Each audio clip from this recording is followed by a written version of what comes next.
So, did anyone expect Twisted Metal to be this fun? What started as a chaotic post-apocalyptic road trip turned out to be one of the wildest shows of the year, packed with dark humor, over-the-top action, and surprisingly emotional moments. Who knew a milkman with memory loss and a killer clown in an ice cream truck could pull us into such a wild ride? And now, with Season 2 officially on the horizon, things are about to go from crazy to absolutely unhinged. We've got city versus city death tournaments coming. Calypso, the mysterious puppet master, is finally stepping out of the shadows. And did we just meet John Doe's sister at the end of Season 1? Oh yeah, things are about to get twisted. But before the new season drops, let's rewind. Welcome back to your nerdy show. I'm your host, Spoiler Master. Whether you need a full refresher or you're just jumping in, here's everything that happened in Twisted Metal Season 1 explained in full. Let's break down the betrayals, bloodshed, and bonkers characters that made this show a surprise hit. Buckle up, because this recap gets messy.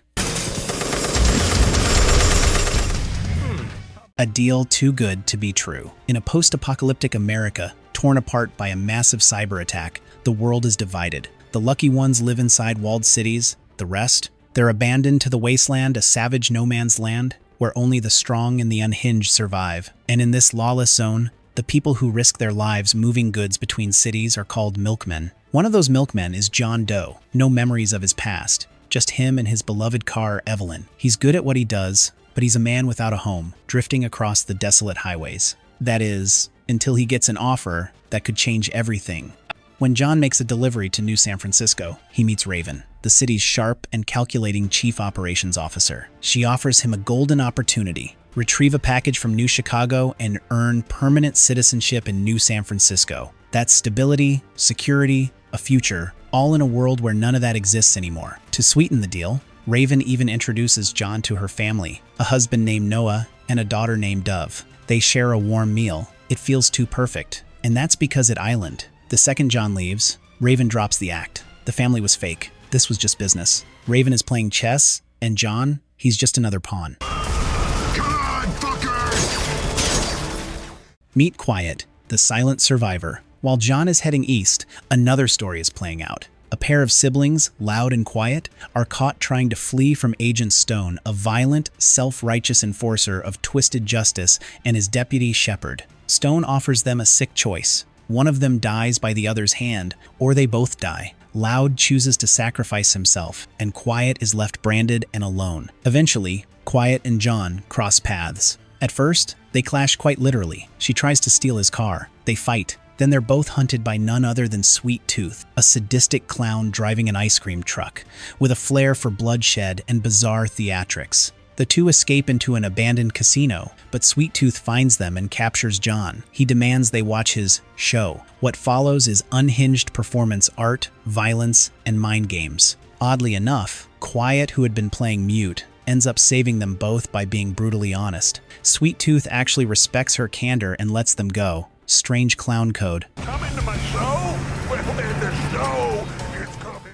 Stone's rule and broken deals. Elsewhere, Agent Stone is building his own empire. He rescues two ex-security guards, Mike and Stu, from cannibals and recruits them to enforce his twisted version of justice. Stone's version of law isn't about fairness, it's about control. Eventually, John and Quiet are captured by Stone at Hoover Dam. He wants John's map. It shows a way to New Chicago that avoids all of Stone's outposts. Of course, Stone's not exactly a believer in second chances and he orders their execution. But Stu, with a crisis of conscience, helps them escape. Quiet kills Shepard during their escape, avenging her brother's death. On the road to Topeka, the duo is captured by a convoy of truck dwellers. Watts, one of the leaders, introduces them to Granny, a sickly but wise elder. John is sent on a mission to collect healing plants from Watts's old lover Amber in exchange for weapons. At first, Amber is suspicious, even threatening to kill them, but Quiet convinces her they're doing this for Granny's sake. After they succeed, Granny uses the plants to brew tea and peacefully end her life on her terms.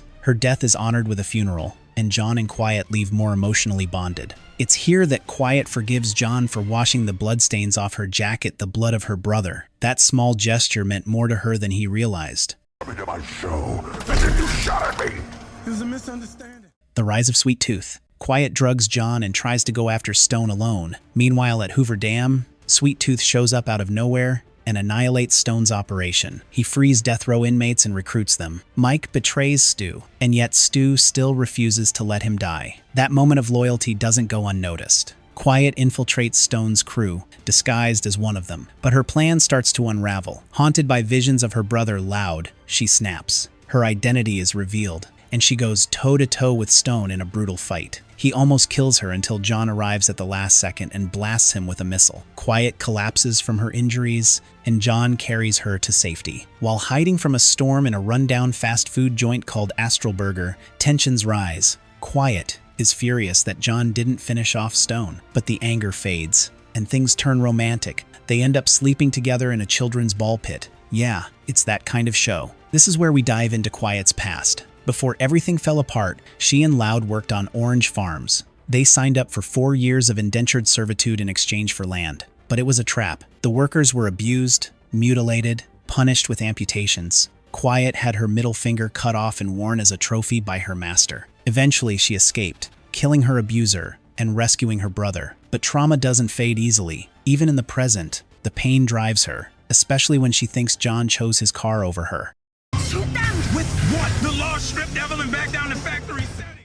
Evelyn, the car, and a broken past. Speaking of cars, Evelyn isn't just a vehicle for John. She's his whole identity. In a flashback, we learn that John lost his memory as a child in a horrific car accident. He found Evelyn afterward, and the car became his lifeline. He lived in it, survived cannibals with it, and rebuilt it piece by piece. But when a religious cult called the Holy Men steals Evelyn, John snaps. He infiltrates their base, challenges their leader Preacher to a fight, and loses. Quiet saves him, but he refuses to leave Evelyn behind. In a final battle, Preacher shoots Evelyn's gas tank. The car explodes. John builds a memorial for her. Quiet leaves, feeling rejected again. Eventually, John finds another car and catches up with Quiet, who crashes and is picked up by Watts' convoy. They reconcile, and John promises she's not second place, she's his partner. Together, they modify the new car, adding weapons and armor. They name it Roadkill, but they're not the only ones preparing for war. Stone's forces set up a blockade, planning to intercept them. That's when Sweet Tooth returns, missiles blazing. It's total chaos. John and Quiet fight their way through, eventually confronting Stone at a racetrack. After a brutal showdown, they beat him and offer him the same choice he once gave others: death by his own hand. It's a brutal but poetic end for a man who thought he was justice. Back to the beginning, Raven's endgame. John and Quiet finally deliver the package to Raven. It's done. They made it. But there's a catch. John wants to bring Quiet into New San Francisco, but Raven refuses. The walls are only for the chosen. So Quiet makes a decision. She shoots John in the shoulder, so he's taken in as an injured citizen, while she disappears into the wasteland. A month passes. John is safe, but bored. Quiet, meanwhile, is living wild, stealing supplies from milkmen and giving them to people in need. John wants out. Raven tries to stop him, even shows him his childhood home, but he's done being controlled. Then, Raven reveals her true plan. She wants John to represent New San Francisco in a brutal new tournament organized by a man named Calypso, a city versus city death match, with the ultimate prize on the line. What comes next? Sisterhood and sweet vengeance. As Quiet cruises through the desert, she's ambushed by a group of masked women. Their leader steps forward and reveals something shocking. She's John's sister. Wait, what? And just when you thought the chaos was over, Sweet Tooth returns. Mike and Stu are relaxing on a beach until Sweet Tooth kills Mike and drags Stu away, laughing. So, yeah, if you thought Twisted Metal Season 1 was wild, Season 2 is about to crank it up even further. Our nerdy thoughts. Season 1 of Twisted Metal delivered over-the-top action, deeply personal character arcs, and a surprising amount of heart beneath all the blood, fire, and clown makeup. It took a chaotic video game and turned it into a twisted road trip of survival, revenge, redemption, and love, all set in a world where the rules are written in oil and blood. The tournament teased at the end promises even more violence, more vehicles, and more mayhem.